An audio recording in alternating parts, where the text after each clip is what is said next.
Hello friends, my name is Rahul Gupta. The Gurukul India में आपका स्वागत है। दोस्तों, आज मैं आप लोग के लिए आया हूँ बहुत ही शानदार और इम्पोर्टेंट टॉपिक रहेगा। ये करंट अफेयर का सेशन है। ये पूरे सितंबर मंथ का ये टॉपिक आपको मिलेगा। पूरे सितंबर मंथ का जितने भी एमसीक्यू क्वेश्चन बनेंगे ना इम्पोर्टेंट, वो सारी चीज़ें मैं लेके आया हूँ जो आपके आने वाले जितने भी एग्ज़ाम होंगे उसमें आपके लिए इम्पोर्टेंट रहेगा। जैसे बिहार पुलिस का एग्ज़ाम आ रहा है, उसके लिए भी इम्पोर्टेंट रहेगा, ठीक है ना। आगे वाले आने वाले बीपीएससी एग्ज़ाम हो गया, चाहे कोई भी एसएससी एग्ज़ाम हो गया, बिहार एसएससी एग्ज़ाम हो गया, ये सारे एग्ज़ाम में ये इंपॉर्टेंट टॉपिक रहेंगे, इंपॉर्टेंट क्वेश्चन रहेंगे, ठीक है ना। आने वाले जो भी 6 से 1 ईयर तक जो भी एग्ज़ाम रहेगा उसमें सब इंपॉर्टेंट रहेगा, ठीक है। तो वीडियो को शुरू से लास्ट तक देखिएगा और एक एक चीज़ें समझिएगा। मैं सारी चीज़ें आपको समझाऊंगा और पूरे डिटेल में समझेंगे और इससे क्वेश्चन क्या बन सकते हैं वो सारी चीज़ें आपको मैं बता दूंगा, ठीक है। तो चलो हम स्टार्ट करते हैं। आज का ये पहला टॉपिक रहेगा और पहला क्वेश्चन है कि एशिया कप में सबसे ज़्यादा विकेट लेने वाले भारतीय गेंदबाज कौन बन गए हैं। मतलब एशिया कप में जो हुआ है ना, उसमें सबसे ज़्यादा विकेट, मोस्ट विकेट लेने वाले इंडियन क्रिकेटर बने हैं, वो है हमारे कौन से है, तो रविंद्र जडेजा बन गए हैं, ठीक है ना। तो रविंद्र जडेजा देख सकते हो यहाँ पे। आप लोग ये भी याद रखना साथ साथ में कि इंडिया जो एशिया कप हुआ ना उसमें टोटल 6 टीम थी, ठीक है ना। ग्रुप ए में इंडिया, पाकिस्तान, नेपाल था। फिर ग्रुप बी में श्रीलंका, बांग्लादेश, अफगानिस्तान था, ठीक है। तो 6 टीम था। अभी थोड़े दिन पहले एमटीएस का एग्जाम हुआ था तो उसमें यही क्वेश्चन पूछ दिया था कि इस साल जो आईसीसी वर्ल्ड कप टूर्नामेंट होने वाला है उसमें टोटल कितने टीम है, तो 10 टीम है, ठीक है ना। तो इस तरीके से क्वेश्चन आपको पूछे जाते हैं। तो देख सकते हो रविंद्र जडेजा यहाँ पे ऑलराउंडर जो है, इन्होंने विकेट लिया है सबसे ज़्यादा। तो यहाँ पे देख सकते हो भारतीय टीम के हरफन मौला खिलाड़ी रविंद्र जडेजा ने एशिया कप 2023 में नया रिकॉर्ड बनाया है। जडेजा एशिया कप में भारत के लिए सबसे ज़्यादा विकेट लेने वाले गेंदबाज बन गए हैं, ठीक है ना। इस मामले में उन्होंने पूर्व गेंदबाज इरफान पठान को पीछे छोड़ा है। इरफान पठान जो पहले विकेट लिए थे इन सबसे ज़्यादा इंडिया तरफ से, तो उनको छोड़ के एशिया कप में वनडे फॉर्मेट की बात करें तो सबसे ज़्यादा विकेट लेने वाले श्रीलंका के दिग्गज पूर्व खिलाड़ी मुथैया मुरलीधरन का है। वनडे में सबसे ज़्यादा विकेट लेने वाले मुथैया मुरलीधरन है और एशिया कप में रविंद्र जडेजा ने 24 विकेट लिया है, ठीक है। तो ये देख लेना, यहाँ से क्वेश्चन आपको बनने के चांसेस आपको रहेंगे। अगला जो क्वेश्चन है आप लोग का, ये क्वेश्चन निकल के आ रहा है कि यहाँ पे पांचवी राष्ट्रीय व्हील चेयर रग्बी चैंपियन 2023 किस राज्य ने जीता है। रग्बी जो व्हील चेयर है ना, जो व्हील चेयर पे हम लोग रेस करवाते हैं चैंपियन, तो 2023 का ये हुआ है। ये फिफ्थ टाइम हुआ है। इसके पहले स्टार्ट हुआ था ये 2018 में हुआ था और ये हर साल होता है। तो इस साल इसका जो चैंपियंस रहा वो कौन सा स्टेट रहा, तो ये महाराष्ट्र रहा। तो यहाँ से आप लोग देख सकते हो, यहाँ पे सारी चीज़ आपको मिल जाएगी। देखो यहाँ पे आपको महाराष्ट्र ने कर्नाटक को क्या किया, ये 31-10 के अंतिम स्कोर के साथ शानदार जीत के साथ पांचवी राष्ट्रीय व्हील चेयर रग्बी चैंपियन 2023 जीत लिया है, ठीक है। तो याद रखना किसने, कौन से स्टेट ने जीता, ये क्वेश्चन आपको पूछ सकता है। फाइनल में कर्नाटक थी और महाराष्ट्र। तो ये देख सकते हो यहाँ पे व्हील चेयर रग्बी जो है वो टूर्नामेंट होता है। तो यहाँ से जो भी जीतता है, तो ये महाराष्ट्र जीता है और फाइनल मैच में कौन था, कर्नाटक का था, ठीक है। तो यहाँ पे देख लो, 1 नंबर पे महाराष्ट्र था, फिर यहाँ पे कौन है, कर्नाटक है, फिर 3rd नंबर में हम लोग का बिहार था, ठीक है। तो ये भी याद रखना आप लोग को, इंपॉर्टेंट क्वेश्चन बन जाएंगे। अगला जो क्वेश्चन है यहाँ पे, ये देख सकते हो। नेक्स्ट जो क्वेश्चन है यहाँ पे बोला है कि देख सकते हो, ये इंपॉर्टेंट क्वेश्चन है, बहुत ही बढ़िया क्वेश्चन है, आप लोग ध्यान रखना इसको, ठीक है। मैं पूरा ऑप्शन ले लेता हूँ, अरे यार ऑप्शन ले लेता हूँ, ठीक है। यहाँ पे क्वेश्चन बोला है उड़ीसा गवर्नमेंट ने, उड़ीसा सरकार ने आगामी एशियाई खेलों में भाग लेने वाले राज्य के एथलीटों को कितने रुपए की वित्तीय सहायता प्रदान करने की घोषणा किया है। तो उड़ीसा सरकार ने जो उड़ीसा राज्य के जितने भी एथलीट्स है, खिलाड़ी है, उनको ना 10 लाख रुपये सहायता प्रदान करने के लिए घोषणा किया। बाकी कोई स्टेट ने नहीं किया है, तो ये उड़ीसा ने किया है। तो स्टेट भी पूछे जा सकते हैं, तो देख लेना आप लोग, याद रखना। देख सकते हो यहाँ पे उड़ीसा सरकार ने चीन में हांगजो, सबसे पहले तो याद रखना, जो एशियाई खेल जो ना, एशियन गेम जो हो रहा है अभी, एशियन गेम्स वो कहाँ पे हो रहा है, तो चाइना में हो रहा है, ठीक है ना। चाइना के हांगजो में हो रहा है। तो ये भी क्वेश्चन आपको बन सकता है, ठीक है ना। तो याद रखना, यहाँ पे भाग लेने वाले राज्य के 13 एथलीटों में से प्रत्येक के लिए 10 लाख रुपये वित्तीय सहायता प्रदान करने की घोषणा की है। एवरी मतलब जो भी खिलाड़ी रहेंगे उनको 10 लाख रुपये मिलेगा। और इसका मकसद 23 सितंबर से 8 अक्टूबर तक होने वाले खेलों के लिए ट्रेनिंग में मदद करना है, ठीक है ना। तो याद रखना कि एशियन जो गेम्स हो रहा है वो 23 सितंबर से 8 अक्टूबर तक चलेगा, ठीक है ना, 8 अक्टूबर तक। तो फाइनल देखते हैं कि इसमें कौन सा देश कितना मेडल जीतता है, वो फाइनली 8 अक्टूबर के आता आएगा। तो जो अक्टूबर मंथ का मैं लाऊंगा उसमें सारी चीज़ें मैं बता दूंगा, ठीक है। अगला जो क्वेश्चन है यहाँ पे, किस विमान निर्माता ने भारतीय वायुसेना को C-295 परिवहन विमान की डिलीवरी शुरू कर दी है, ठीक है ना। तो एक कंपनी है जो क्या करता है, विमान C-95 जो ट्रांसपोर्ट एयरक्राफ्ट है, मतलब क्या होता है ना, जब हम लोग का युद्ध चालू होता है तो बहुत सारी चीज़ें ढोने के लिए, मतलब एक जगह से दूसरे जगह क्या करना रहता है, कैरी करना रहता है, तो उसके लिए विमान लगते हैं। तो उस विमान का नाम भी याद रखना, C-95 है। और ये कौन से कंपनी ने डिलीवर शुरू कर दिया, तो ये एयरबस है, ठीक है ना। तो एयरबस है, ठीक है, देख लो यहाँ पे। एयरबस डिफेंस एंड स्पेस ने बुधवार को 56 C-295 परिवहन में से पहला विमान भारतीय वायुसेना को सौंप दिया है, जिससे 21,935 करोड़ की रुपये की परियोजना के तहत विमान की डिलीवरी शुरू हो गई है। यह विमान वायुसेना प्रमुख air chief marshal V.R. Chaudhary, ठीक है ना, देख लेना ये भी याद, विमान वायुसेना प्रमुख air chief marshal V.R. Chaudhary को स्पेन शहर में सेविले में सौंपा गया। तो इनका भी नाम याद रखना, क्वेश्चन पूछे जा सकते हैं। तो ये देख सकते हो, एयरबस कंपनी है, ये यूरोपियन एरोनॉटिक है, यूरोप की कंपनी है यहाँ पे, European aeronautic defence and space company है, ठीक है, ये ध्यान रखना आपको यहाँ के। और ये C-295 एयरबस है, ठीक है ना, ये ट्रांसपोर्ट है, विमान है।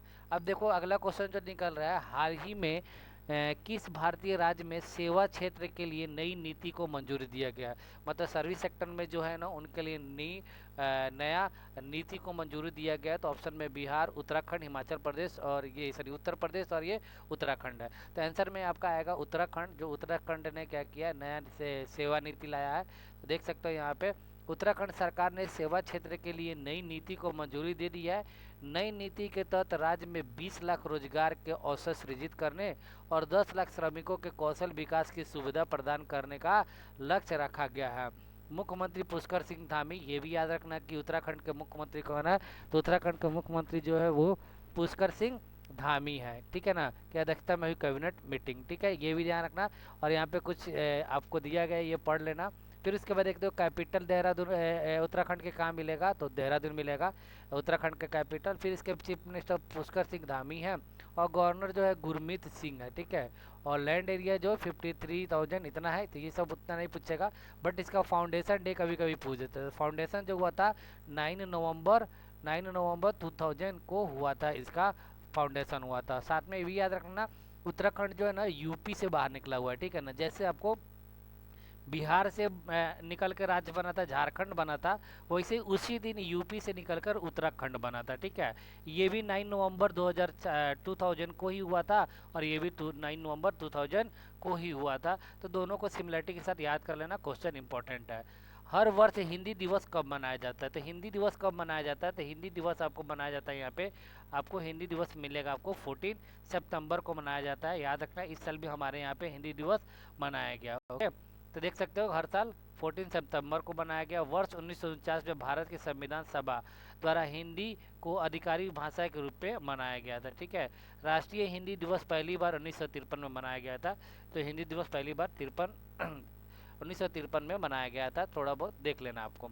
फिर उसके बाद देखो यहाँ पे, विश्व का सबसे ऊंचा लड़ाकू हवाई क्षेत्र कहाँ विकसित किया जा रहा है, तो ये बहुत ही ज़्यादा BBI क्वेश्चन रहेगा आप लोग के लिए आने वाले एग्जाम में, कि दुनिया का सबसे ऊंचा हवाई फील्ड बनाया जा रहा है, हवाई क्षेत्र बनाया जाता है, तो ये कहाँ पे, तो लद्दाख में बनाया जाता है, ठीक है। लद्दाख जो है तो इंडिया का एक यूनियन टेरिटरी है, जिसके अंदर शासित प्रदेश है। देख सकते हैं यहाँ पे, भारत लद्दाख के नियोमा में दुनिया का सबसे ऊंचा लड़ाकू हवाई क्षेत्र बन रहा है।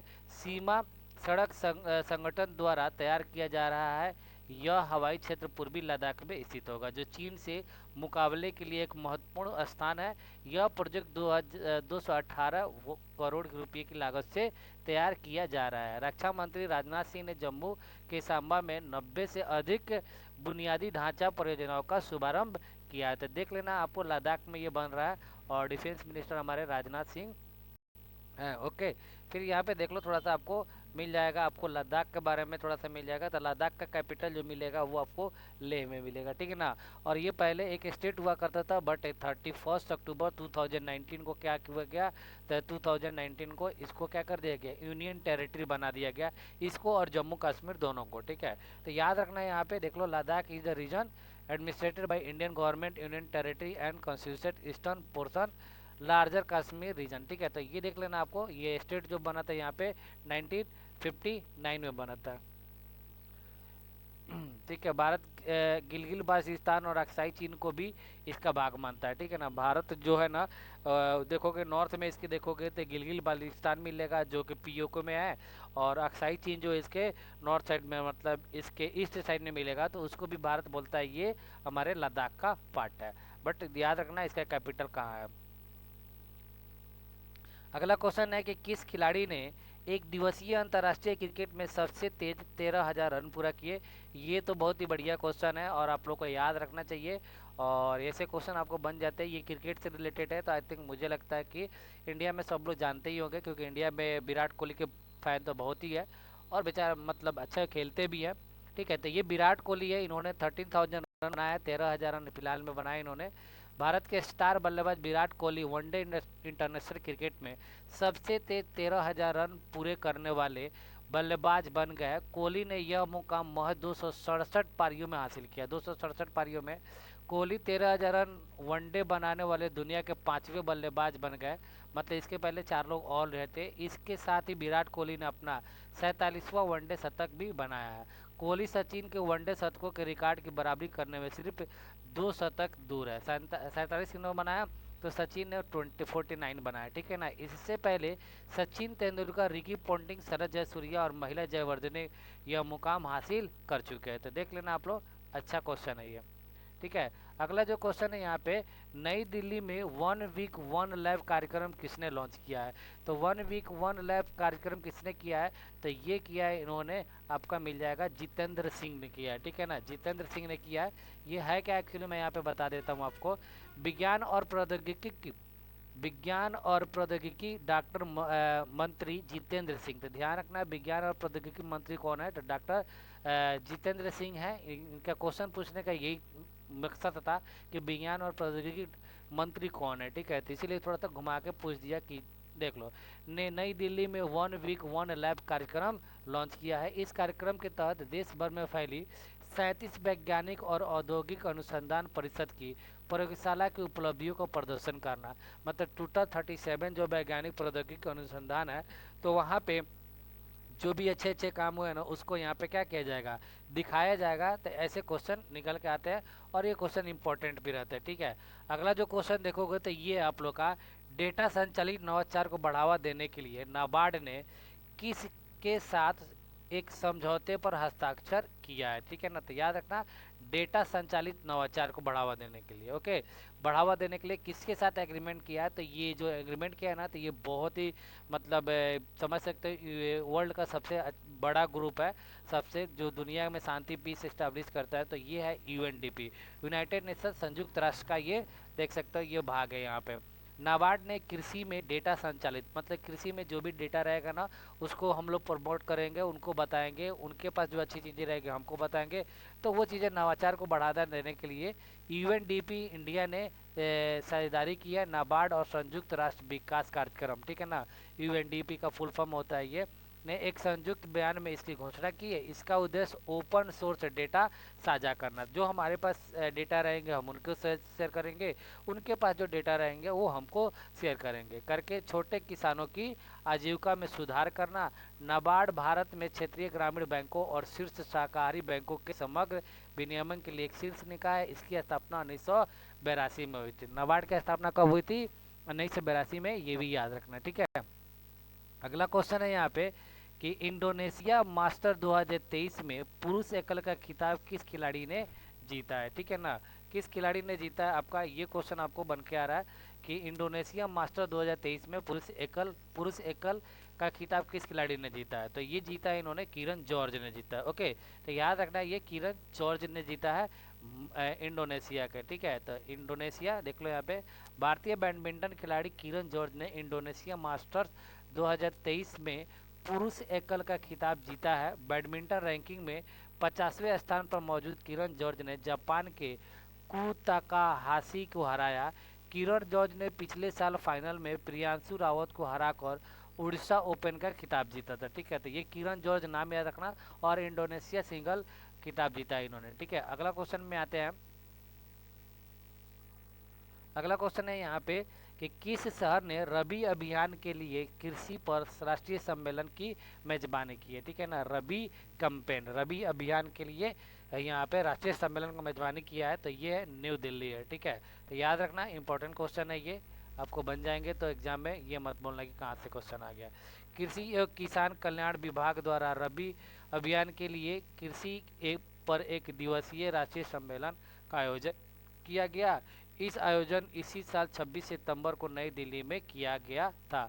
देश 2023 में के दौरान क्रमशः इतना इतना इतना टन लाख टन खाद्यान्न दलहन तिलहन का रिकॉर्ड उत्पन्न किया था। मतलब अच्छे खासे यहाँ पे हम लोग का प्रोडक्शन हुआ है, खाद्यान्न हो दलहन हो तिलहन हो, मतलब पहले साल से बेटर हुआ है हम लोग का।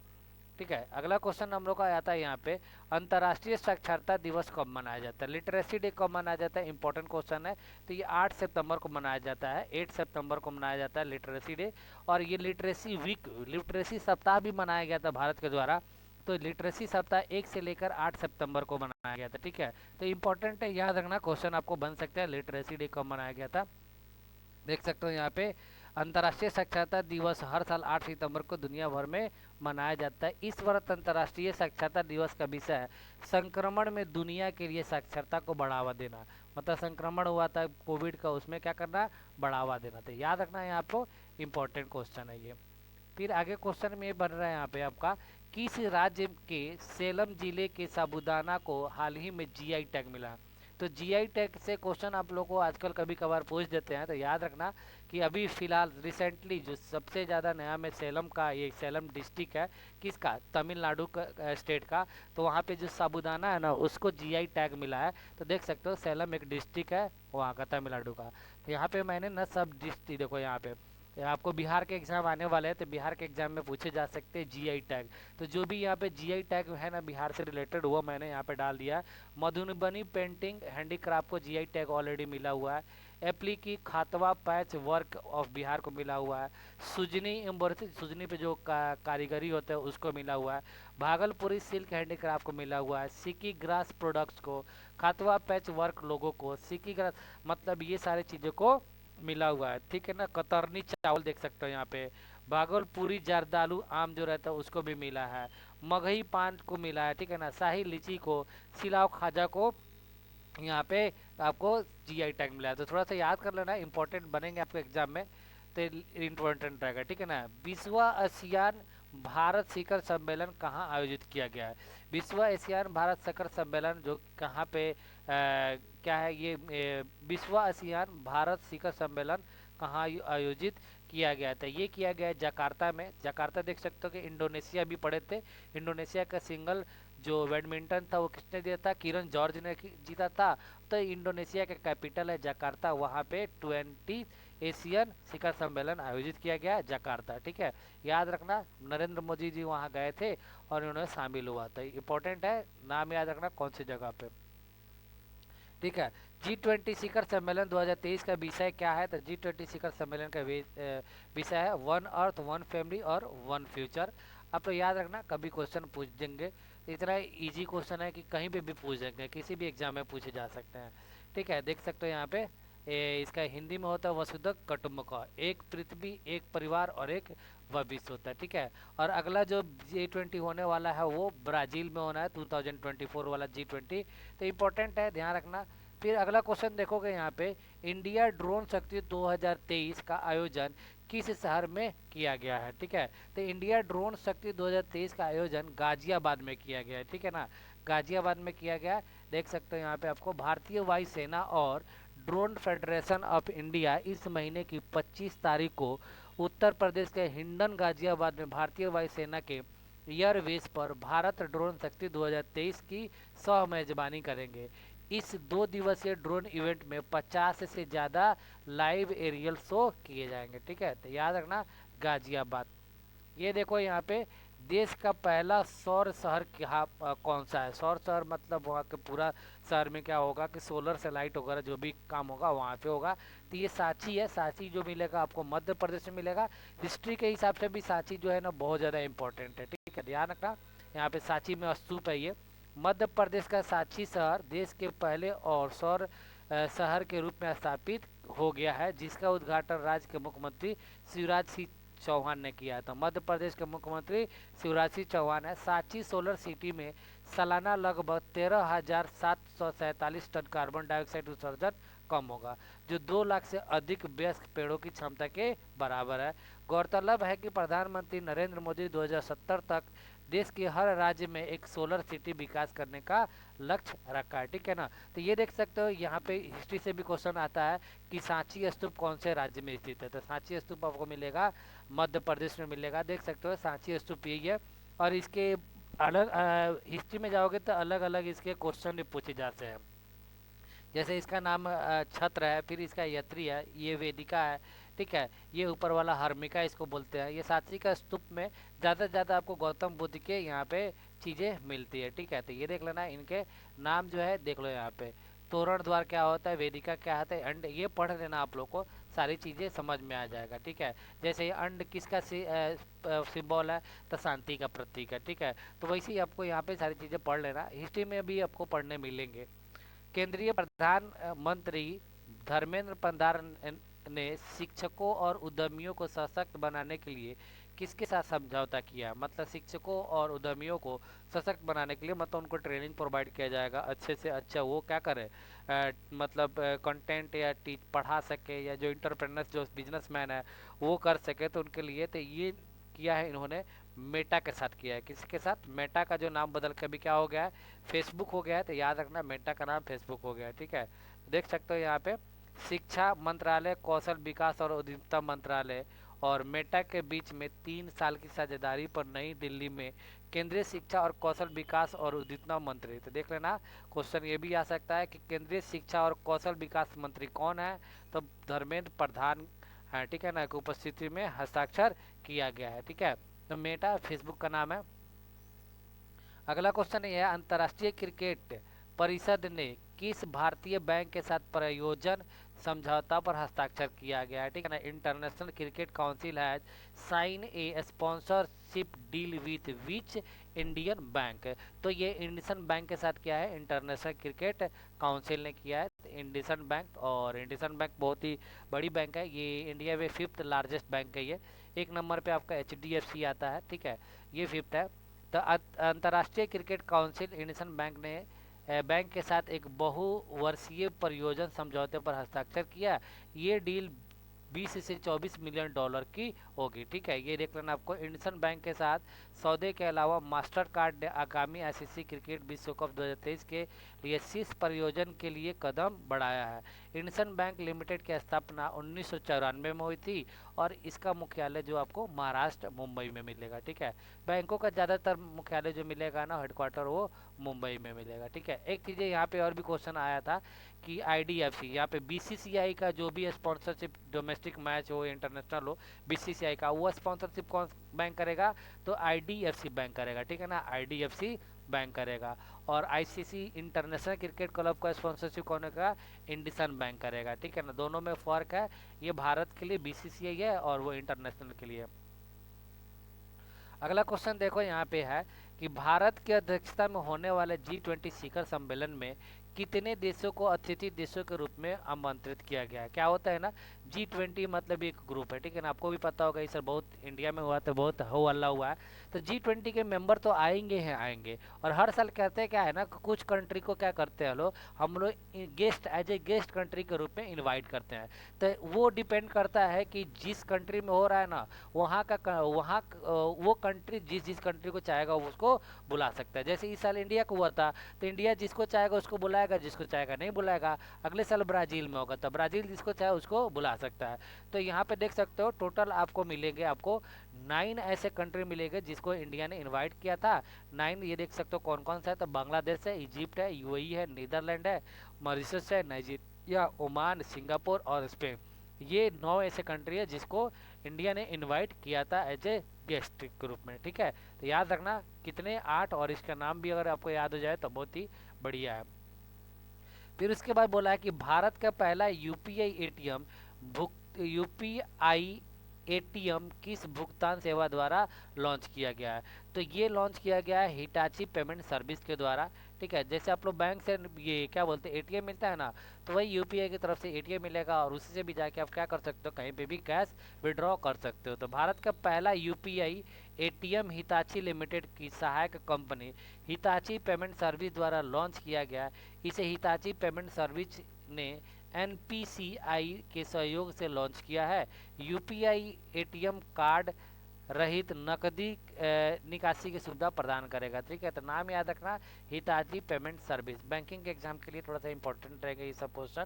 ठीक है, अब देखो हाल ही में किस भारतीय स्थल को यूनेस्को विश्व धरोहर स्थल सूची में शामिल किया गया? ठीक है ना, तो याद रखना यहाँ पे शांति निकेतन को क्या किया गया, हाल ही में शामिल किया गया। शांति निकेतन और एक हम लोग का क्या है, एक कर्नाटक का कोई तो जगह है, मतलब इस साल कर्नाटक का स्टेट भी पूछ देते हैं कौन से देश का स्टेट का है, तो कर्नाटक का कोई तो है, मुझे आई थिंक याद नहीं आ रहा है। तो दो इस साल 2023 में दो यूनेस्को में वर्ल्ड हेरिटेज में शामिल हुआ है। एक तो शांति निकेतन जो कि आपको वेस्ट बंगाल में मिलेगा। ठीक है ना, वेस्ट बंगाल में मिलेगा, और इसको रविंद्रनाथ टैगोर ने इस्टेब्लिश किया था। और एक जो मिलेगा कर्नाटक में मिलेगा। ठीक है, तो याद रखना आप लोग को, क्वेश्चन आप लोग को बन जाएंगे। ठीक है, भारत के एक और ऐतिहासिक स्थल को यूनेस्को की विश्व धरोहर स्थल में सूची में शामिल किया गया है। ठीक है ना, शांति निकेतन पश्चिम बंगाल को विश्व धरोहर स्थल घोषित किया गया। इसकी स्थापना 1901 में हुई थी। 1921 में शांति निकेतन में एक विश्वविद्यालय की स्थापना की गई, जिसे बाद में विश्व भारती के नाम से जाना जाता है। ठीक है, तो वही यहाँ पे वेस्ट बंगाल में, स्टेट भी पूछ सकता है, एक कर्नाटक में। तो यहाँ पे देखो यूनेस्को वर्ल्ड हेरिटेज साइट है जो विश्व धरोहर है। यहाँ पे टोटल आपको देख लो, यहाँ पे अलग अलग स्टेट मिलेगा। सबसे ज़्यादा आपको मिलेगा महाराष्ट्र में मिलेगा, जैसे अजंता केव है, एलोरा केव्स है, एलिफेंटा केव्स है, छत्रपति शिवाजी टर्मिनल्स है, वेस्टर्न घाट्स है। ठीक है ना, ये सब आप लोग को मिल जाएगा। सबसे ज़्यादा टोटल देख सकते हो, कल्चरल साइट जो 39 32 मिलेगा, नेचुरल साइट जो मिलेगा 7 मिलेगा, और मिक्स साइट कितना मिलेगा 1 मिलेगा। तो पहले के 32 + 7 39 + 1 40, पहले से सॉरी 40, पहले से 40 था और 2 इस साल ऐड किया गया है, तो टोटल 42 ऐसे वर्ल्ड हेरिटेज साइट है। ठीक है, तो याद रखना आप लोग को, एक कर्नाटक का मुझे रायसाला करके कुछ तो नाम है, आप लोग देख लेना, कर्नाटक का याद रखना इंपॉर्टेंट है। ठीक है ना, 42वां वो सबसे लास्ट में ऐड हुआ है यूनेस्को हेरिटेज में। बाकी ये सब चीज़ें टाइम मिले तो आप लोग एक बार पढ़ लेना, और ये इंपॉर्टेंट है। कम से कम जिस स्टेट से आप बिलोंग करते हो वो स्टेट का तो आप लोग याद रखना इंपॉर्टेंट है। ठीक है, बाकी चीज़ें नहीं याद कर सकते हो तो। फिर उसके बाद देखो यहाँ पे एक योजना आया हुआ है, इन विच स्टेट मुख्यमंत्री लाडली बहन वास योजना विन स्टार्ट है, मतलब कौन से स्टेट में मुख्यमंत्री लाडली बहना आवास योजना शुरू किया है? कौन सा स्टेट ने मुख्यमंत्री लाडली आवास योजना शुरू किया है? तो ये स्टार्ट किया मध्य प्रदेश ने स्टार्ट किया है। याद रखना यहाँ पे, मध्य प्रदेश के मुख्यमंत्री शिवराज सिंह चौहान ने भोपाल के कुशाभाऊ ठाकरे कन्वेंशन सेंटर में मुख्यमंत्री लाडली बहना आवास योजना का उद्घाटन किया।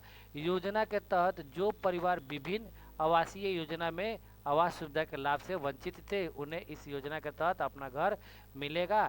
इस योजना के लिए आवेदन 17 सितंबर से 5 अक्टूबर तक भरे जाएंगे। ठीक है, याद रखना आप लोग को, टाइम है 5 अक्टूबर तक, जो भी एमपी से बिलोंग करते हैं फॉर्म भर सकते हैं। पीएम विश्वकर्मा योजना के लिए आवेदन करने के लिए निर्धारित न्यूनतम आयु क्या है?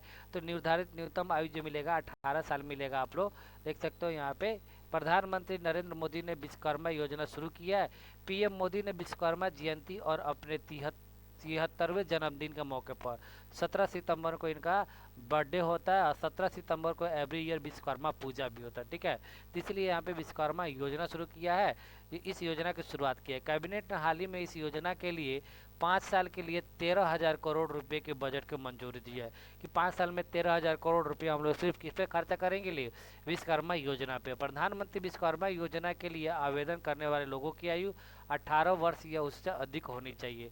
मतलब ये अलग अलग यहाँ पे ट्रेनिंग प्रोवाइड किया जाएगा, जैसे मतलब कारपेंटर हो गए, मेसन हो गए, जो बढ़ई हो गए, ये सब छोटे छोटे इलेक्ट्रीशियन हो गए, तो उनको यहाँ पे उनके लिए ये प्रोग्राम है। ठीक है, अलग क्वेश्चन देखो यहाँ पे, Yashobhoomi India international convention and expo centre का उद्घाटन किस राज्य के केंद्र शासित प्रदेश में किया गया?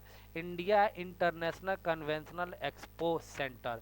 ये एक्सपो सेंटर वैसा होता है ना कि वर्ल्ड के जो बिजनेस लोग होते हैं ना आके यहाँ पे क्या करते हैं, मीटिंग वगैरह करने के लिए रहता है, जिससे क्या होता है वर्ल्ड से अलग अलग कंट्री से हमारे इंडिया में चाहे उस कंट्री में जो जहाँ पे होता है वहाँ पे एफडीआई आता है। तो इंडिया ने भी बनाया है। तो India international convention and expo centre ये नई दिल्ली में बना है, ठीक है ना, दिल्ली में बना है, ध्यान रखना हुआ है, ठीक है। ये देख लो यहाँ पे पीएम मोदी ने दिल्ली के द्वारिका में यशो भूमि नामक इंडिया इंटरनेशनल कन्वेंशन और एक्सपो सेंटर के पहले चरण का उद्घाटन किया। यह दुनिया के सबसे बड़े कन्वेंशन सेंटरों में से एक है। इसे तैयार करने में करीब 5400 करोड़ रुपए खर्च हुआ है, ठीक है। और ये देख लेना आप लोग का इम्पोर्टेंट रहेगा। 8.9 लाख वर्ग मीटर के क्षेत्र में फैला हुआ यह भूमि भारत मंडप कन्वेंशन सेंटर से बहुत बढ़िया है। एक मंडपम देख लो, मंडपम कन्वेंशन सेंटर एक और भी है, उससे भी बड़ा है। और ये जो हम लोग का G20 का जो समिट हुआ था ना, तो ये भारत मंडपम में ही हुआ था। तो ये भी कहाँ पे है? दिल्ली में हुआ है, दिल्ली में ही है। भारत मंडप भी कहाँ पे है? दिल्ली में ही, याद रखना। और G20 का बैठक ये भारत मंडपम में ही हुआ था, याद रखना, इंपॉर्टेंट है आपको। फिर उसका बोला है किस कंपनी ने आगामी आईसीसी विश्व कप 2023 के लिए टीम इंडिया की जर्सी लॉन्च करेगा? तो टीम इंडिया की जर्सी लॉन्च करने के लिए एडिडास ने तैयार हुआ है और इसका स्पॉन्सरशिप एडिडास ने ले लिया है, ठीक है ना। देख लो यहाँ पे एडिडास ने आगामी आईसीसी वर्ल्ड कप 2023 के लिए टीम इंडिया को जर्सी लॉन्च कर दी है। गौरतलब है कि इस बार वनडे वर्ल्ड कप 2023 का आयोजन भारत में हो रहा है, ठीक है ना। यह पहली बार है कि भारत अकेले वनडे वर्ल्ड कप खेलने जा रहा है। यह टूर्नामेंट 5 अक्टूबर से 19 नवंबर के बीच में आयोजित किया जाएगा, ठीक है। तो देख लेना यहाँ पे आप लोग को इम्पोर्टेंट चीज़ है यहाँ पे।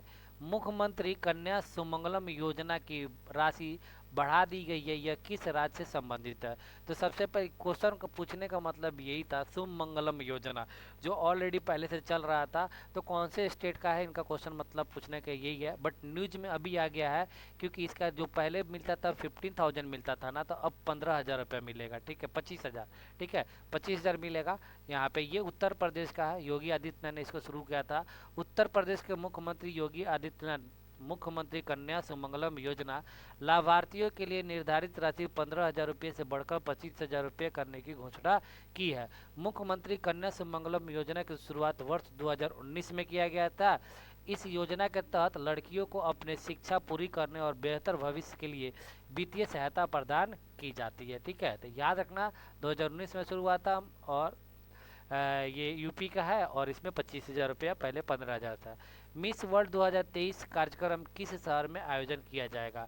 देखो इस साल मिस वर्ल्ड जो हो रहा है ना, इस साल मिस वर्ल्ड ये इंडिया में होगा और ये कश्मीर में आयोजित किया जाएगा, ठीक है ना। तो याद रखना यहाँ पे देख लो, यहाँ पे कुछ मिस वर्ल्ड के नाम भी है, वो भी बता देता हूँ आपको। ये 71वां मिस वर्ल्ड है, ठीक है ना, याद रखना, कश्मीर में आयोजित की जाएगी। 140 देश इसमें हिस्सा लेंगे, ठीक है ना। मिस वर्ल्ड ऑर्गेनाइजेशन के सीईओ जूलिया मार्ले, ठीक है ना, सीईओ कौन है? जूलिया मार्ले ने दिया है। सिनी सेठी मिस वर्ल्ड 2023 में भारत का प्रतिनिधित्व करेगी। जो सेमी सेठी मिस इंडिया 2022 का मिस इंडिया है सिनी सेट्टी, जो कि इस साल world cup world miss world में पार्टिसिपेट होगी। यह प्रतिष्ठित अंतर्राष्ट्रीय सौर प्रतियोगिता 27 साल बाद भारत में आयोजित किया गया। इसके पहले 1996 में हुआ था इंडिया में, अब इस साल हो रहा है, ठीक है। तो देख लो कौन कौन से लोग थे जो कि हमारे इंडिया में मिस वर्ल्ड बने हैं। तो ये लोग थे रीता फारिया, ठीक है ना, 1966 में 1966 में रीता फारिया मिस वर्ल्ड बनी थी। ऐश्वर्या राय जो बनी थी 1994 में विश्व सुंदरी बनी थी। डायना हेडन जो 1997 में, युक्ता मुखी 1999 में, प्रियंका चोपड़ा 2000 में, मानुषी चिल्लर 2017 में विश्व सुंदरी बनी थी। तो नाम याद रखना, कहीं से भी क्वेश्चन आ सकते हैं। क्वेश्चन ये भी पूछ सकता है कि निम्नलिखित में से कौन किसको मिस वर्ल्ड कौन मिस वर्ल्ड नहीं है?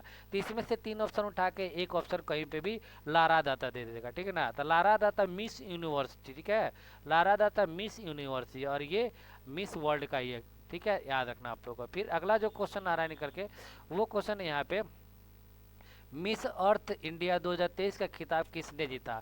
तो मिस अर्थ इंडिया 2023 का खिताब ये जीता है प्रियन सेन ने जीता है, ठीक है ना। प्रियन सेन देख सकते हो, प्रियन सेन यहाँ पे है, राजस्थान की रहने वाली है प्रियन सेन है। प्रियन सेन ने नई दिल्ली में आयोजित miss divine beauty 2023 national final के दौरान मिस अर्थ 2023 का मिस अर्थ इंडिया 2023 का खिताब जीता। उन्हें कोरिया की वर्तमान मिस अर्थ मीना सुचोई ने ताज पहनाया। इसके पहले ये थी मीना सुई चोई थी, ठीक है। तो याद रखना इस बार प्रियन सेन और कहाँ के रहने वाली है, तो राजस्थान की रहने वाली है, ये भी याद रखना आप लोग को। Miss Earth is an annual international major beauty pageant base in Philippines that advocate. तो ये देख लेना यहाँ पे फिलीपींस में देखो, ये भी मिस अर्थ भी होता है और मिस वर्ल्ड भी होता है, मिस यूनिवर्स भी होता है, मिस इंटरनेशनल भी होता है। ये ब्यूटी पीजेंट है, मतलब सुंदरता पीजेंट ये अवार्ड होता है। और इसका जो लोकेशन है ना, इसका जो हेड क्वार्टर है मनीला फिलीपींस है, ठीक है, याद रखना। ये सभी क्वेश्चन आपको बन जाते हैं। देखो अगला क्वेश्चन है यहाँ पे, ISSF विश्व कप में फाइनल विश्व कप में महिलाओं की 10 मीटर एयर राइफल स्पर्धा में किस खिलाड़ी ने स्वर्ण पदक जीता है? तो सबसे पहले था ISSF का फुल फॉर्म याद रखो, इंटरनेशनल शूटिंग स्पोर्ट फेडरेशन। तो इसमें किसने मतलब जीता है, तो ये एलिविना, देख रहे हैं एलिविना वलारिवियन ने जीता है, ठीक है ना, 10 मीटर में। देख लो ये एलिविना, ये तमिलनाडु के रहने वाली है। ये भारतीय निशानेबाज इला वेनिल वलारीवन ने ISSF विश्व कप में महिलाओं की 10 मीटर एयर राइफल स्पर्धा में स्वर्ण पदक जीता है। तो याद रखना है ये किससे रिलेटेड है, कौन से स्टेट से रिलेटेड है, तो ये तमिलनाडु की रहने वाली है, ये भी याद रखना। ISSF विश्व में आयोजन ब्राजील में रियो डी जेनेरियो में किया जा रहा है। भारत ICC वर्ल्ड कप में 16 सदस्यीय टीम में जा वो कहाँ रहा है, ब्राजील में हो रहा है। इनका एलेना वेलिन नाम याद रखना, एलेना वेलिन नाम करके इनका। फिर उसके बाद देखो यहाँ पे क्वेश्चन है, स्किल ऑन व्हील्स पहल किस मंत्रालय ने शुरू किया है? स्किल ऑन व्हील्स पहल जो मंत्रालय शुरू किया है वो है ministry of skill and development शुरू किया है, ठीक है ना। तो देख सकते हो स्किल और डेवलपमेंट क्वेश्चन में है यहाँ पे, केंद्रीय शिक्षा और कौशल विकास और उद्यमिता मंत्री, ये भी याद रखना धर्मेंद्र प्रधान है। ये शिक्षा कौशल विकास और उद्यमिता मंत्री धर्मेंद्र प्रधान। और लोकसभा अध्यक्ष ओम बिरला, देखो लोकसभा में का अध्यक्ष जो है ओम बिरला, आपको पता है ना, लोकसभा और राज्यसभा। तो राज्यसभा के जो सभापति होते हैं वो कौन है, अभी जी जगदीप धनखड़ है, ठीक है ना, जगदीप धनखड़ है जो वाइस प्रेसिडेंट भी है, ठीक है ना। और जो लोकसभा के स्पीकर होते हैं, अध्यक्ष होते हैं, वो ओम बिरला है, याद रखना। यहाँ से क्वेश्चन आपको कभी भी बन सकते हैं, ये सब इंपॉर्टेंट चीज़ है। भारतीय क्रिकेट कंट्रोल बोर्ड ने घरेलू और अंतर्राष्ट्रीय सीजन के लिए आधिकारिक भागीदारी के रूप में किसे चुना है, ठीक है ना, तो ये चुना गया है SBI लाइव को, ठीक है, ध्यान रखना आप लोग। भारतीय क्रिकेट कंट्रोल बोर्ड ने घरेलू और अंतर्राष्ट्रीय सीजन 2023-26 के लिए SBI लाइव को BCCI के आधिकारिक भागीदारी में से एक घोषित किया है। SBI लाइफ ने BCCI के साथ 3 साल का समझौता किया है, ठीक है। 22 सितंबर से ऑस्ट्रेलिया के खिलाफ शुरू होने वाली 3 मैचों की वनडे सीरीज से शुरू होगी, ठीक है। अगला क्वेश्चन यहाँ पे है, सिम्बैक्स अभ्यास भारत और किस देश की नौसेना के बीच में आयोजित किया जाता है? तो ये देख लो यहाँ पे सिम्बैक्स जो होगा वो सिंगापुर के साथ। एक होता है स्लीनेक्स, क्या है ना, स्लीनेक्स होता है, तो स्लीनेक्स होता है CSI, स्लीनेक्स पर होता है इंडिया और श्रीलंका होता है स्लीनेक्स, और सिम्बेक्स जो होता है सिंगापुर के लिए होता है, ठीक है। तो इसके युद्धाभ्यास आजकल एग्जाम में पूछे जाते हैं, तो याद रखना, ठीक है। उसके बाद है, भारत सरकार ने हाल ही में कि देश के नागरिक के लिए वीजा सेवा निलंबित कर दिया है। तो वीजा सेवा क्या कर दिया गया है, निलंबित कर दिया गया है, वहाँ के नागरिक इंडिया में नहीं आ सकता है। ये कनाडा के साथ हुआ है, ठीक है ना। ये कनाडा बहुत ज़्यादा न्यूज में था, इंडिया और कनाडा का यहाँ पे समझ रहे हो राइवरली चल रहा है, झगड़ा चल रहा है। आपको भी पता था वहाँ पे एक निजर करके था, निजर था, ठीक है ना, उसको क्या कर दिया, किसी ने मार दिया। तो इंडिया कनाडा बोल रहा है कि हमारे जो मैंने सिटीजन है उसको इंडिया ने मारा है, और इंडिया बोल रहा है कि ये खालिस्तानी था, और कनाडा इसको खालिस्तानी को क्या कर रहा है, प्रमोट कर रहा है। जिसके वजह से क्या हुआ कि इंडिया के जो एम्बेसी थे वहाँ पे राजदूत था, उसको कनाडा ने निकाल दिया। तो इंडिया ने भी क्या कर दिया, कनाडा के राजदूत को निकाल दिया। मैंने इस पर ऑलरेडी हमेशा मैं पढ़ाते रहता हूँ क्लास में, सब कुछ अच्छे से बताया था कि कैसे सब कुछ ये चीज़ें हुई थे। तो कनाडा के थे, ठीक है ना, तो कनाडा के साथ निलंबित कर दिया गया। कनाडा का कैपिटल कहाँ है? ओटावा है, याद रखना। और वहाँ के पीएम अभी कौन है? तो जस्टिन ट्रूडो है। कौन है? जस्टिन ट्रूडो, ठीक है, जस्टिन ट्रूडो है, ठीक है, याद रखना, इंपॉर्टेंट है आपको। ठीक है, देख सकते हो यहाँ पे आप लोग को मिल जाएगा निज्जर। देख सकते हो यहाँ पे आपको क्या है, ये नोटिस जारी किया जाता। और एक चीज़ और भी हुआ था, कनाडा के पीएम ने पूरी दुनिया से माफ़ी मांगा है। क्यों माफ़ी मांगा था? कि देख सकते हो यहाँ पे क्या हुआ था ना, कि ब्राज़ील यहाँ पे दिख रहा होगा आपको, ठीक है, जर्मनी, जर्मनी किधर है? Germany, Ukraine, Germany. देखो जर्मनी में आपको पता है ना, हिटलर सेकंड वर्ल्ड वार के टाइम में हिटलर हुआ करता था। हिटलर ने क्या किया था, इधर आक्रमण करते करते चला गया था, यूक्रेन को भी आक्रमण किया, फिर बाद में रसिया को भी आक्रमण किया। रसिया को फाइनली मतलब क्या हो गया, जीत गया था। तो हिटलर जो था ना, तो यूक्रेन पे भी आक्रमण किया। तो यूक्रेन आसानी से क्या कर लिया, एक्सेप्ट कर लिया कि हिटलर हमारा क्या रहेगा, बॉस रहेगा। तो इसको बोलते हैं नाजी जर्मनी। हिटलर वाले जो भी लड़ते थे, इनको नाजी जर्मनी। तो ये पूरा मतलब निरंकुश शासन था, जिसको वर्ल्ड पूरा इसको बाइकआउट करता है। तो इसी में क्या होगा कि हिटलर के ज़माने का जो वॉरियर था ना, जो सेना था, उसी में का एक इंसान था। उसने आकर क्या किया कि कनाडा में भाषण दिया, और कनाडा के पार्लियामेंट में बैठ के भाषण दिया, और उसके लिए तालियां बजाए लो। जिसके चलते क्या हो गया, वर्ल्ड के सारे के सारे कंट्री जो क्या हो गया, कनाडा के ऊपर गुस्सा हो गए। जिसके चलते कनाडा ने क्या किया कि क्षमा मांगा कि हमको पता नहीं था कि हिटलर का सैनिक था, इसलिए उसने क्षमा मांगा। तो ये सब चीज़ें हुई थी। तो कनाडा की स्थिति थोड़ी सी सब खराब चल रही है, कि इंडिया के साथ भी इन्होंने अपना रिलेशन बहुत खराब कर लिया है, ठीक है। राष्ट्रीय विज्ञान पुरस्कार की घोषणा कितने श्रेणियों में की गई है? तो राष्ट्रीय विज्ञान की घोषणा आपको, ये आपको मिलेगा 4 श्रेणियों में किया गया है, ठीक है ना, 4 श्रेणियों में देख सकते हो यहाँ पे। भारत सरकार ने पद पुरस्कारों की तर्ज पर विज्ञान पुरस्कार, जो पद पुरस्कार होता है ना, उसको विज्ञान पुरस्कार भी शुरू किया गया है। प्रौद्योगिकी और विज्ञान प्रौद्योगिकी और नवाचार के क्षेत्र में राष्ट्रीय पुरस्कारों को का नया सेट तैयार किया गया है, जिसे राष्ट्रीय विज्ञान पुरस्कार नाम दिया गया है। वैज्ञानिकों को यह पुरस्कार 4 श्रेणियों में मिले, श्रेणियों विज्ञान रत्न, विज्ञान श्री, विज्ञान युवा शांति भटनागर और विज्ञान टीम के तहत दिए जाएंगे। हर साल 13 क्षेत्रों में महत्वपूर्ण योगदान के लिए राष्ट्रीय विज्ञान पुरस्कार दिए जाएंगे, ठीक है। तो ये भी याद रखना आप लोग को। फिर उसके बाद होता है किसान आई chat, AI chatbot. AI chatbot का मतलब होता है आर्टिफिशियल इंटेलिजेंट। तो क्या होता है ना, कभी भी कोई वेबसाइट खोलते हो ना, नीचे में देखोगे साइड में चैटबॉट आता है। आपको जो भी जानकारी लेनी रहती है, तो वहाँ पे आप कुछ भी लिखोगे हाय, तो वहाँ से आएगा hi, how can I help you. तो कुछ भी पूछोगे तो वो आपको जवाब देगा। तो वैसे ही जैसे किसान सम्मान निधि योजना है ना, प्रधानमंत्री जो हर साल 6,000 रुपये देते हैं, 2-2 हज़ार का किस्त। तो वैसे वेबसाइट पे किसान के लिए जो वेबसाइट है मित्र, वहाँ के लिए इन्होंने चैटबॉट स्टार्ट किया, और ये किया है कैलाश चौधरी ने किया है, ठीक है। तो याद रखना आप लोग को, कैलाश चौधरी।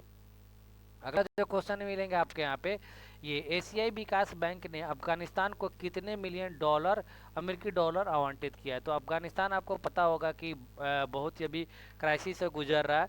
कि 2021 में क्या हुआ था कि अफगानिस्तान में तालिबान ने अमेरिका को हटाकर खुद रूल शासन करना शुरू कर दिया था, ठीक है। तो ये 400 मिलियन यहाँ पे दिया है एशियन डेवलपमेंट बैंक ने, ठीक है ना, ADB, Asian development bank.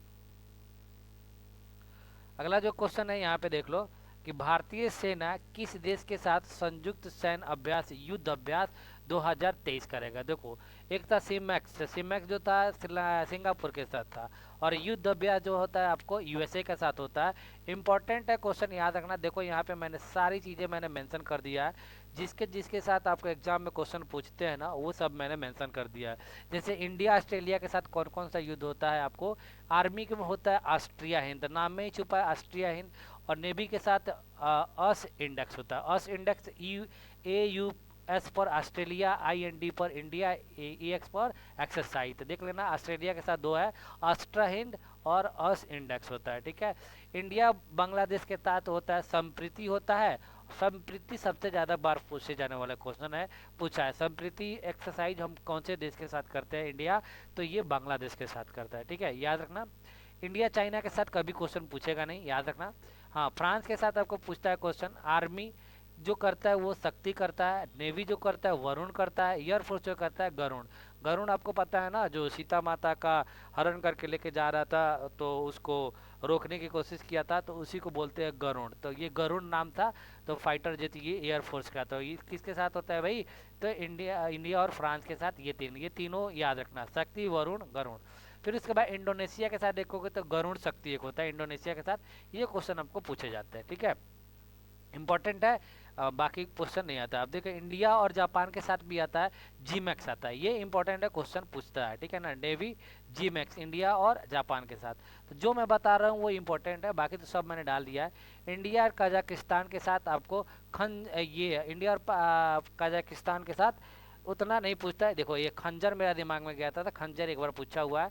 India और किर्गिस्तान के साथ खंजर होता है, ठीक है। इंडिया और मालदीव के साथ एक ही होता है, इक्विवेरियन होता है, ठीक है। फिर उसके बाद इंडिया मंगोलिया के साथ नोबेडिक एलिफेंट होता है, इस साल हुआ था, इंपॉर्टेंट है। और काफ़ी इस पर न्यूज भी बना था, नोबेडिक एलिफेंट जो किसके साथ होता है? इंडिया और मंगोलिया के साथ, ठीक है, याद रखना आपको। इंडिया म्यांमार के साथ अभी तक क्वेश्चन आपको नहीं पूछा है। आपको अब देख लो, थोड़ा सा ये भी है आप लोग का, मतलब जितने हैं ना वो सबके साथ इंडिया करता है, वो मैंने डाल दिया यहाँ पे। बट याद रखना है आप लोग को, ऐसा नहीं है कि आप लोग को ये चीज़ें गड़बड़ चीज़ है। वे देखो इंडिया नेपाल के साथ सूर्य किरण है, ये भी कभी कभार क्वेश्चन पूछ देता है। इंडिया और नेपाल के साथ सूर्य किरण है। इंडिया ओमान के साथ अभी तक क्वेश्चन पूछा नहीं है। इंडिया रसिया के साथ आप लोग को मिल जाता है कभी कभी, इंदिरा इंदिरा नेवी इंदिरा, बट मुश्किल है क्वेश्चन पूछना, ठीक है। इंडिया श्रीलंका के साथ मैंने बताया था, देखो मित्र शक्ति इंपॉर्टेंट है, स्लीनैक्स इंपॉर्टेंट है, ये भी क्वेश्चन आपको पूछे जाते हैं। स्लीनैक्स श्रीलंका इंडिया एक्सरसाइज, ठीक है ना, मित्र शक्ति। फिर उसके बाद थाईलैंड के साथ मैत्री होता है, ये थोड़ा सा हमने एक दो बार क्वेश्चन देख लिया है। फिर इसके बाद यूनाइटेड किंगडम के साथ देखोगे तो यूनाइटेड किंगडम के साथ अजय और ईयर होता है, ठीक है ना, ये आपको मिल जाएगा। इंद्रधनुष, ये दो क्वेश्चन आपको मिलता है एग्जाम में। फिर इसके बाद यूएसए के साथ बहुत बार पूछा जाता है युद्ध अभ्यास, जो अभी क्वेश्चन था आपको, युद्ध अभ्यास एंड वज्र प्रहार, ठीक है। नेवी जो है मालाबार एक्सरसाइज देख लेना, मल्टी लेटरल है ये। फिर एयरफोर्स का रेड फ्लैग, ये नहीं पूछा है। एक्सरसाइज कोप इंडिया नहीं पूछा है। वियतनाम के साथ VIN बैक्स, VI पर वियतनाम, B पर वियतनाम, I पर इंडिया, ठीक है, याद रखना आप लोग ऐसे करके। तो थोड़ा इंपॉर्टेंट है, आजकल क्वेश्चन इससे पूछ रहे हैं, तो इसलिए मैं सोचा कि सब डाल देता हूँ। जिनको पढ़ना रहेगा पढ़ लेंगे, 10 जगह ढूंढने तो नहीं मिलेंगे उनको। किस देश ने रेलवे की सिग्नलिंग प्रणाली विकसित करने के लिए भारत की एक ईयरकॉन इंटरनेशनल लिमिटेड के साथ अनुबंध पर हस्ताक्षर किया है? तो ये किया है आपका कौन सा कंट्री है? ईयरकॉन। ईयरकॉन कंपनी जो है इंडिया के, किसने किया है? तो श्रीलंका ने बोला है कि हमारे यहाँ पे जो भी ट्रेन है ना, तो उसके सिग्नल कैसे प्रॉपर काम करते हैं उसके लिए हमारे यहाँ पे सिस्टम बना दो। तो ये चीज़ें ध्यान रखना आप लोग को, इम्पोर्टेंट है। ये देख सकते हो श्रीलंका के बारे में, करेंसी जो आपको मिलेगा श्रीलंकन रुपये मिलेगा, कैपिटल आपको कोलंबो मिलेगा, और यहाँ पे प्रेसिडेंट रानिल विक्रम सिंघे है, ठीक है ना, याद रखना, अभी थोड़ी देर न्यूज में आ गया था। और दिनेश गुनावर्धना यहाँ पे प्राइम मिनिस्टर है। प्रेसिडेंट वहाँ पे ज़्यादा महत्व रखता है, तो रानिल विक्रम सिंघे। अगला क्वेश्चन है, यहाँ पे देख सकते हो, अगला क्वेश्चन आपको आ जाएगा, नई दिल्ली में आकांक्षी ब्लॉक के लिए संकल्प सप्ताह कार्यक्रम कौन लॉन्च करेगा? ठीक है ना, सप्ताह, देख रहे हो, सप्ताह कार्यक्रम कौन लॉन्च करेगा? तो ये करेंगे अमित शाह, संकल्प सप्ताह कार्यक्रम। तो संकल्प सप्ताह कार्यक्रम सबसे पहले पूछ देगा कौन से सिटी में हुआ है? तो नौ दिल्ली में हुआ है, नई दिल्ली में हुआ है। और किसने स्टार्ट किया है? तो ये अमित शाह ने किया है, ठीक है। नहीं, अमित शाह ने नहीं भाई, नरेंद्र मोदी, गलत हो गया, यहाँ पे देख लो, यहाँ पे गलत हो गया, नरेंद्र मोदी, ठीक है। प्रधानमंत्री नरेंद्र मोदी 30 सितंबर को नई दिल्ली में देश के आकांक्षी ब्लॉकों के लिए संकल्प सप्ताह नामक कार्यक्रम का शुभारंभ करेंगे। इस कार्यक्रम का उद्घाटन भारत मंडप में होगा। भारत मंडप समझ रहे हो ना, अभी कन्वेंशन सेंटर है, अभी 2 बार इसका नाम इसी वीडियो में आ गया आपका, ठीक है ना। G20 समिट कहाँ हुआ था? तो ये भारत मंडप में हुआ था। ये भी क्वेश्चन है, आपको याद रखना। ये संकल्प सप्ताह कहाँ हो रहा है? तो भारत मंडप में हो रहा है, ठीक है ना। और एक और इसी के कन्वेंशन सेंटर इस साल उद्घाटन हुआ है, कौन सा? यशोभूमि। यशोभूमि भी कहाँ पे है? दिल्ली में। भारत मंडपम में दिल्ली में है। तो क्वेश्चन इंपॉर्टेंट है, कहीं से भी रिलेट करके पूछ देते हैं लोग। कि भारतीय रिजर्व बैंक ने इंटरनेशनल फाइनेंस कॉरपोरेशन को किस बैंक के में हिस्सेदारी हासिल करने की मंजूरी दे दी है। देखो, इंडिया का अगर कोई भी बैंक है ना, तो इंडिया का कोई भी बैंक को अगर स्टेक अगर खरीदना है फॉरेन कंपनी को, तो उसके लिए आपको आरबीआई से क्या कर लेना पड़ता है, परमिशन लेना पड़ता है। तो वही इंडिया का एक बैंक है, फेडरल बैंक है, जो गवर्नमेंट प्राइवेट बैंक है, इसमें लेना था, इंटरनेशनल फाइनेंस कॉरपोरेशन को खरीदना था शेयर, तो आरबीआई ने क्या कर दिया, मंजूरी दे दिया। तो फेडरल बैंक नाम याद रखना, इंपॉर्टेंट बन जाएंगे क्वेश्चन आपको। ठीक है, तो 9.7% इन्होंने खरीदा है, स्टेक खरीदा है। अगले क्वेश्चन पे आते हैं। यहाँ पे देखो कि यहाँ पे एशियन गेम 2023 में भारतीय टीम ने किस शूटिंग स्पर्धा में स्वर्ण पदक जीता है? तो राइफल में जीता है इन्होंने, 50 मीटर एयर राइफल में जीता है। ठीक है ना, याद रखना, शूटिंग में 50 मीटर एयर राइफल में। ठीक है, तो याद रखना, बाकी चीज़ें हैं यहाँ पे पढ़ लेना। अब देखो, ये इंपॉर्टेंट है, बिहार के लिए बहुत ज़्यादा इंपॉर्टेंट क्वेश्चन रहता है, जो भी आपको बिहार का, बिहार एसएससी क्वेश्चन आएगा। ठीक है ना, आपको बिहार पुलिस का क्वेश्चन है, बीपीएससी एग्जाम है, उसके लिए बिहार राज्य का दूसरा बाघ अभ्यारण्य किस जिले में स्थापित किया जाता है जाएगा? तो ये कैमूर में। अभी जो ऑलरेडी है बाघ अभ्यारण्य, वो वेस्ट चंपारण, पश्चिमी चंपारण में, चंपारण जिला में, और दूसरा जो बन रहा है कैमूर में बन रहा है। ठीक है, तो देख सकते हो यहाँ पे पश्चिमी चंपारण जिले में वाल्मीकि टाइगर रिजर्व के बाद बिहार को साल के अंत या 2024 के शुरुआत में, मतलब इस साल अंत में या 2024 के शुरुआत में कैमूर वन्य अभ्यारण्य मिलेगा। ठीक है ना, में बाघ रिजर्व मिलने जा रहा है। वर्तमान में राज्य में बाघों की कुल संख्या 54 है। ठीक है ना, राष्ट्रीय बाघ रिजर्व संरक्षण प्राधिकरण के लिए अपनी मंजूरी दे दी गई है। ठीक है, तो ये देख लेना है। कैमूर वन्य जीव अभ्यारण्य बिहार के सबसे बड़ा वन्य जीव अभ्यारण्य है, जो कैमूर और रोहतास जिले में फैला हुआ है। इसकी स्थापना 1979 में हुआ था। तो ये देख लो, जब आ रहे हो बिहार के बारे में, तो सोचा मैं बिहार के बारे में कुछ फैक्ट बता दूं आपको। तो सबसे पहले ध्यान रखना कि बिहार में टोटल परमंडल कितने हैं टोटल आपके, तो टोटल परमंडल मिलेंगे, देख सकते हो यहाँ पे आपको कितना मिलेगा, 9 परमंडल मिलेंगे। ठीक है, जिसको डिवीजन बोला जाता है। तो डिवीजन बाई भी याद रखना है, एग्जाम में आपको पूछे जा सकते हैं। जैसे आप लोग को पटना, तो पटना परमंडल में कौन कौन सा डिस्ट्रिक्ट आता है, देख सकते हो, नालंदा आएगा आपको, पटना आएगा, भोजपुर, बक्सर, रोहतास, कैमूर, 1 2 3 4 5 6।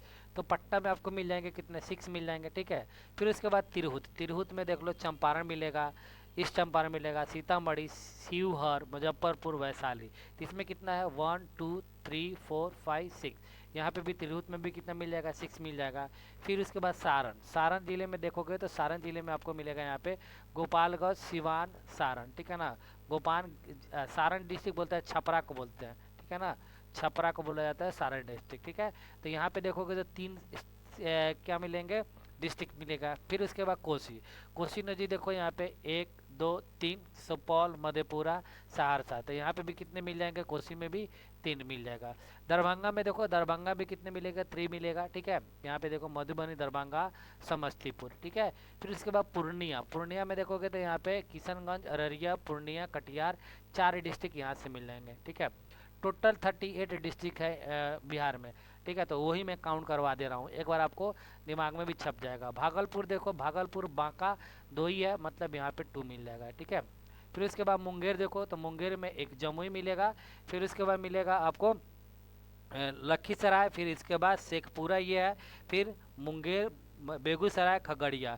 तो नाम याद रखो पूरे डिस्ट्रिक्ट का। तो 1 2 3 4 5 6, 6 भी यहाँ पे भी है, और मगध में भी मिल जाएगा। देखो मगध यहाँ पे है, तो मगध में नवादा, गया, औरंगाबाद, अरवल, जहानाबाद, 1 2 3 4 5 यहाँ पे मिल जाएगा, 5। ठीक है, अब पूरा को ऐड करो, 6 5 11 2 13 और 4 कितना, 17, 17 3 20 और 3 23, 23 और 6 6 12, 23 और 12 37, 37। एक और कहीं मिस हो गया होगा, देख लेना आप लोग। ये 3 ये है, वैशाली में कितना है, 1 2 3 4 5 6, 6 है, तो कहीं ना कहीं एक छूटा होगा, तो देख लेना आप लोग, याद कर लेना। बट टोटल 38 डिस्ट्रिक्ट है, अनुमंडल मैंने ये बता दिया है, याद रखना आप लोग को, ये इंपॉर्टेंट है, क्वेश्चन आपको पूछे जाते हैं। ठीक है ना, ऐसे डिवीजन का नाम। ये भी देख लो, बिहार के बारे में आ रहे हो तो बिहार में नदी, जो इम्पोर्टेंट नदी है वो है, देख लो बीचों बीच में क्या कहता है, गंगा रिवर जाता है यहाँ पे। ठीक है ना, गंगा रिवर जो बिहार को 2 पार्टों में डिवाइड करता है। ठीक है ना, इसका पूरा का पूरा जो लेंथ मिलेगा 2525 मिलेगा। ठीक है ना, 2525 गंगा का। ठीक है ना, ये उत्तराखंड में गंगोत्री से निकलती है। ठीक है, इधर से देख सकते हो तो कर्मनासा रिवर है, ये भी जाके गंगा में मिलती है। फिर उसके बाद घग्गर रिवर है, फिर ये गंडक है, बूढ़ी गंडक है, बागमती है, कमला है। तो ये उत्तर साइड वाले बोला जाता है, ठीक है ना, ऐसे भी बोला जाता है। बाएं साइड का ये नदी बोला जाता है, ऐसे भी बोला जाता है। क्वेश्चन क्या करेगा, निम्नलिखित में से कौन सी नदी है जो बिहार में गंगा के बाएं बहती है? तो कोसी हो गया, कमला हो गया, बाएं बागमती हो गया, बाएं या उत्तर में। और इधर देखोगे तो अजय मिलेगा, क्यूल मिलेगा, फाल्गु मिलेगा, पुनपुन मिलेगा, सोनी मिलेगा। तो ये सब इंपॉर्टेंट चीज़ें आपको कभी ना कभी बिहार के एग्जाम दे रहे हो तो पढ़ना ही पड़ेगा। आगे, हाल ही में एम एस स्वामीनाथन का निधन हो गया, वह किस क्षेत्र में प्रसिद्ध व्यक्ति थे? तो वो स्पेस में थे, मतलब स्पेस में थे ये, ठीक है ना। नहीं, एग्रीकल्चर में, agriculture, Swaminathan agriculture, sorry, agriculture. प्रसिद्ध कृषि वैज्ञानिक और भारत में हरित क्रांति, देख लेना, हरित क्रांति के जनक भी इनको कहा जाता है, स्वामीनाथन को। तो इम्पोर्टेंट है, याद रखना। 98 वर्ष की उम्र में इनको चेन्नई में क्या हो गए, निधन हो गए। स्वामीनाथन ने धान की अधिक उपज देने वाली किस्मों को विकसित करने में महत्वपूर्ण दिया, ठीक है। तो याद रखना यहाँ पे, स्वामीनाथन का जन्म 7 अगस्त 1925 को तमिलनाडु में हुआ था। स्वामीनाथन को पद्म श्री, पद्म भूषण, पद्म विभूषण से सम्मानित किया गया था। और 1971 में उन्हें रमन मैगसेसे पुरस्कार से भी सम्मानित किया गया था। तो स्वामीनाथन एग्रीकल्चर यानी कृषि से रिलेटेड थे, इंपॉर्टेंट है, याद रखना बहुत ज़्यादा। इसी साल इनका डेथ हुआ है, तो क्वेश्चन आपको आने के चांसेस बहुत है। भारत ने किसके साथ संयुक्त क्षमता निर्माण पहल शुरू किया? संयुक्त क्षमता निर्माण पहल शुरू किया है ये यूनाइटेड नेशन के साथ। तो भारत और यूनाइटेड स्टेट, संयुक्त राज्य, तो इसलिए संयुक्त राष्ट्र के साथ किया है। तो क्वेश्चन भारत के पर्सपेक्ट में बहुत ज़्यादा इंपॉर्टेंट हो जाता है कि भारत के लिए गौरव की बात है। भारत और संयुक्त राष्ट्र ने भारत संयुक्त राष्ट्र क्षमता निर्माण पहल नामक एक संयुक्त क्षमता निर्माण पहल शुरू की है। इसका उद्देश्य वैश्विक दक्षिण में भागीदारी देशों के साथ भारत के विकास के अनुभवों को साझा करना। और इस कार्यक्रम में भारत के विदेश मंत्री डॉक्टर एस जयशंकर और 78वीं संयुक्त राष्ट्र महासभा के अध्यक्ष डेनिस फ्रांसिस ने हिस्सा लिया। तो यूनाइटेड नेशन के साथ, संयुक्त राज्य अमेरिका के साथ, याद रखना, संयुक्त राज्य के साथ, संयुक्त राष्ट्र के साथ, ठीक है। भारत भाषा उत्सव कार्यक्रम किस शहर में आयोजित किया गया है? तो भारत भाषा उत्सव जो है ना, ये लखनऊ में आयोजित किया गया है, याद रख लेना, क्वेश्चन आपको मिल जाएंगे। भारत भाषा उत्सव, ठीक है ना। तो 28 सितंबर से आपको 21 सितंबर तक ये चलेगा, ठीक है ना। 11 दिसंबर तक, 28 सितंबर से 11 दिसंबर तक चलेगा आपका, ठीक है। ग्लोबल इनोवेशन इंडेक्स 2023 में भारत की रैंक क्या है? तो ग्लोबल इंडेक्स में भारत की रैंक जो है 40 है, ठीक है ना, 40 है। इनोवेशन इंडेक्स मतलब कि इनोवेशन मतलब क्या चीज़ का कोई इनोवेशन कर रहा है, जैसे इंडिया कितने अच्छे नए नए चीज़ों का इनोवेशन कर रहा है। तो इसके रैंकिंग में भारत का जो पोजीशन है ना, 40 है, 40 है। फिर उसके बाद कौन सी कंपनी भारत में भूकंप चेतावनी शुरू करने जा रही है? तो ये कौन सी कंपनी है जो कि एंड्रॉयड मोबाइल फ़ोन है ना, उसमें भी आपको अलग अलग भाषा में अगर भूकंप आने वाला रहेगा तो 1-2 मिनट पहले आपको अलर्ट कर देगा। तो ये है हमारा गूगल कंपनी है, ठीक है। तो याद रखना, गूगल कंपनी, ठीक है, गूगल कंपनी। गूगल भारत में देख लो यहाँ पे भूकंप चेतावनी शुरू करने जा रहा है, जो भूकंप की तीव्रता पता लगाने के लिए एंड्रॉयड स्मार्टफोन में सेंसर का उपयोग करेगा। गूगल ने राष्ट्रीय आपदा प्रबंधन, देख लो, ये देख लो यहाँ पे आपको मिल जाएगा। फिर उसके बाद देखो, ये क्वेश्चन इंपॉर्टेंट रहेगा, सुपर क्वेश्चन है आपको। ऑस्कर 2024 के लिए भारत की आधिकारिक प्रविष्टि के रूप में किस फिल्म को नामित किया गया है? तो ये 2018 एवरीवन इज हीरो, ठीक है ना। 2018 केरला में बाढ़ आया था, केरल में बाढ़ आया था 2018 में, जिस पे ये मूवी बनी है, ठीक है ना। तो ये बहुत ज़्यादा इंपॉर्टेंट है, इस मूवी बनी है, उसी का मतलब ऑस्कर के लिए नॉमिनेट किया गया भारत की तरफ से। ये अभी तक भारत के तरफ से कोई भी मूवी ऑस्कर अवार्ड नहीं जीती है, याद रखना आपको यहाँ पे। हाँ, ऑस्कर अवार्ड में अलग अलग जो चीज़ें जीते हैं उनका नाम यहाँ पे मैंने मेंशन कर दिया है। भानु अथाया जो बेस्ट कॉस्ट्यूम डिजाइन 1983 में जीते थे। सत्यजीत रॉय जो ऑनरी अवार्ड 1992 में जीते थे। रसुल पुकट्टी जो बेस्ट साउंड मिक्सिंग 2009 में जीते थे, ठीक है, याद रखना। गुलजार बेस्ट ओरिजिनल सॉन्ग 2009 में जीते थे। A R रहमान भी जीते थे best original score and best original song के लिए 2009 में। 2023 में दो चीज़ें हमारे यहाँ पे जीती थी ऑस्कर अवार्ड। ये कार्तिक गोंसाली का जो बेस्ट डॉक्यूमेंट्री जो शॉर्ट मूवी होता है ना, उसके लिए जीती थी। और एमके के लिए Chandra original song Naatu Naatu song जो था ट्रिपल आर का, तो वो जीते थे। ठीक है, तो याद रखना आप लोग, इम्पोर्टेंट है। फिर अगला क्वेश्चन है यहाँ पे, भारतीय रिजर्व बैंक ने किस सहकारी बैंक का लाइसेंस रद्द कर दिया था? आरबीआई ने किस बैंक का जो लाइसेंस है ना, वो क्या कर दिया, रद्द कर दिया। आपको भी पता होगा किसी भी बैंक को चलाने के लिए लाइसेंस देने का काम कौन करता है? आरबीआई बैंक करता है। अगर वो बैंक गलत सलत तरीके से काम करती है तो उसको क्या करते हैं, लाइसेंस को रद्द कर सकते हैं। तो ये कापोल बैंक है। ठीक है, याद रखना आपको, कापोल बैंक। फिर उसके बाद क्वेश्चन है, T20 क्रिकेट में सबसे तेज अर्धशतक का रिकॉर्ड किस खिलाड़ी ने बनाया? तो ये हाल ही में कारनामा किया इन्होंने, दीपेंद्र सिंह एरी ने किया। दीपेंद्र सिंह एरी जो नेपाल के खिलाड़ी है, नेपाल जो एशिया गेम हो रहा था उसमें क्या किया इन्होंने, मंगोलिया के खिलाफ इन्होंने 9 बॉल में 50 रन मारे हैं।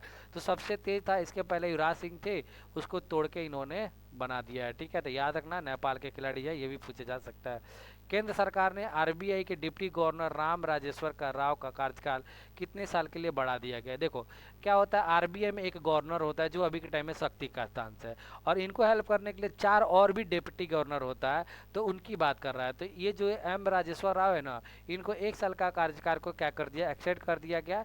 तो डिप्टी कम जो गवर्नर है अभी के टाइम में, यहाँ पे मैंने मेंशन कर दिया है कौन कौन है। श्री स्वामीनाथन जी है, श्री तबी शंकर है, श्री एम राजेश्वर है, डॉक्टर एम पत्रा, ये 4 लोग डिप्टी गवर्नर है। 4 डिप्टी गवर्नर होते हैं, तो इनका नाम याद रखना।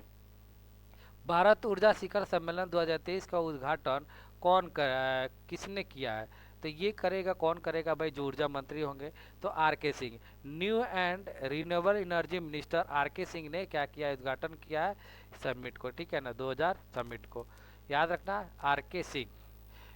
इन इतिहास में 3000 छक्कर लगाने का रिकॉर्ड किस टीम ने बनाया है? मतलब क्रिकेट टीम में वो कौन सा देश है जिसने सबसे ज़्यादा 3000 छक्का मारा है? तो ये है इंडिया ने कारनामा कर दिया है। तो इंडिया का नाम याद रखना कि भारत वनडे क्रिकेट इतिहास में 3000 छक्के रन बनाने वाले टीम बन गई है। ठीक है, तो याद रखना। पाकिस्तान देखोगे तो इसके पीछे जो है वेस्ट इंडीज है 2953, और पाकिस्तान जो है 2566 है। ठीक है, याद रखना आप लोग, इम्पोर्टेंट क्वेश्चन ये हो सकते हैं। Dada Saheb Phalke life time achievement पुरस्कार से किसे सम्मानित किया गया है? तो ये वहीदा रहमान को सम्मानित किया गया है। ठीक है, याद रखना, ये इंपॉर्टेंट रहेगा, इस साल एग्जाम में रहेगा, 1 साल के लिए इंपॉर्टेंट रहेगा। दिग्गज अभिनेत्री वहीदा रहमान को सिनेमा के क्षेत्र में देश के सर्वोच्च सम्मान दादा साहब फाल्के पुरस्कार मिला है।